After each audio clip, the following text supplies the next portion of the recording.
Hoş gördük benim güzel halkım. Bugün sizlere halkımızın şair oğlu Abdullah Saymaz yaradıcılığından ne yaxşı ki varsan ana şiirini sizlerle paylaşırım benim əzizlərim. Şair yazır ki, illerin zəhməti var üzündəki naxışda. Mən özümü tapıram gözündəki baxışda. Çöhrənə kədər qonsa göydən yağar yağış da. Hamımız sənə möhtac, yaxşı ki varsan ana.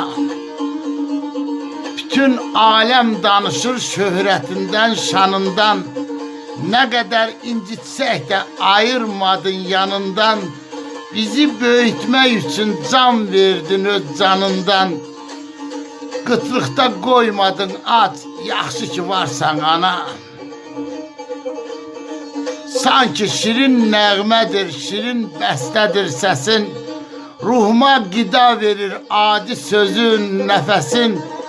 Heç bir zaman sönməsin yaşam eşqin, həvəsin. Kimsəyə yox ehtiyac, yaxşı ki varsan ana.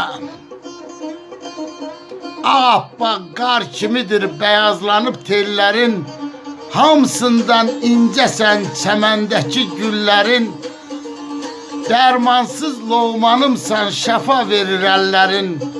Tək sənsən başında tac, yaxşı ki varsan ana. Ana adı ilə dünyasını dəyişənlərə rəhmət, qalanlara uzun ömür can sağlığı arzulayıram. Sağ olun dostlar.